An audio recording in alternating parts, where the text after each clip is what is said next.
yang tahu apa itu rantai pasok?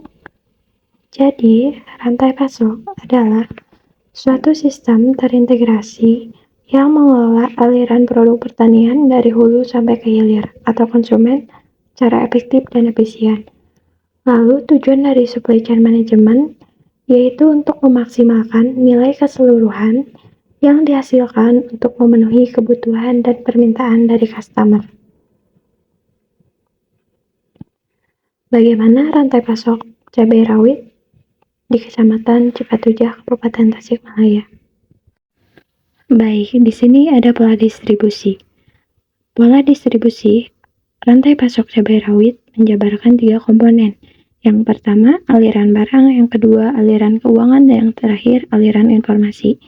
3 komponen tersebut sangat penting untuk mengetahui agar dapat dianalisis mengenai kelancaran aliran distribusi dalam rantai pasok cabai rawit di Kecamatan Cipatujah. Terdapat 4 anggota rantai pasok cabai rawit di Kecamatan Cipatujah.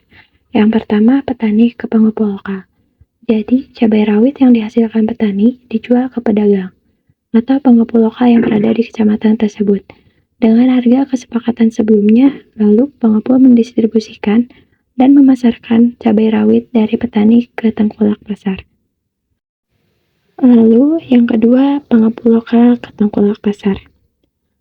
Sebelum dikirim kepada pedagang pasar, cabai rawit disortir kembali jika ada barang yang kualitasnya jelek atau buruk oleh pengepul untuk menentukan kualitas produk yang diinginkan konsumen, yang kemudian dikemas dan dikirimkan kepada para pedagang atau pengecer di Pasar Cikurubuk, yang tepatnya di daerah Kabupaten Tasikmalaya. Yang ketiga, ada tengkulak pasar ke pengecer.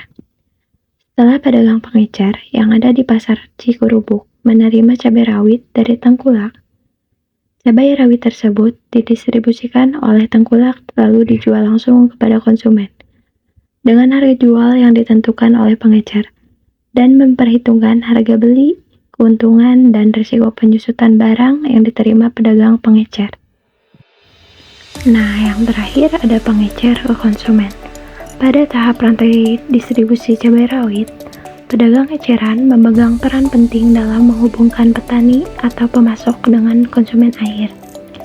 Disinilah cabai rawit yang telah melalui berbagai proses, mulai dari panen, pengumpulan, pengemasan, hingga tahap transportasi akhirnya sampai di tangan konsumen. Komponen kedua dari pola distribusi yaitu aliran keuangan, di mana pembayaran cabai rawit pengepul lokal ke petani dilakukan secara tunai pada saat pengiriman, sehingga petani dapat melakukan budidaya berikutnya. Lalu, pembayaran cabai rawit dari tengkulak ke pengepul dilakukan secara tunai juga. Sistem pembayaran yang dilakukan oleh pengecer ke tengkulak pasar dengan sistem bayar tunda 1 hari. Aliran uang yang terjadi dalam rantai pasok cabai rawit dari pengecer sampai petani dikategorikan lancar. Nah, komponen terakhir yaitu aliran informasi. Aliran rantai pasok cabai rawit terdiri dari informasi pemasaran yang mencakup target akhir, perilaku dan preferensi konsumen, serta kualitas produk yang diinginkan konsumen. Informasi pasar yang diterima dari pengecer dan tengkulak merupakan informasi mengenai perubahan kualitas produk dan kuantitas permintaan. Informasi dari tengkulak pengepul berupa perubahan harga dan kuantitas yang diminta.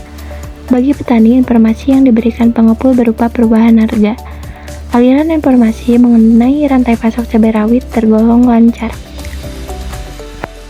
Itulah penjelasan rantai pasok cabai rawit di Kecamatan Cipatujah. Sekian dan terima kasih.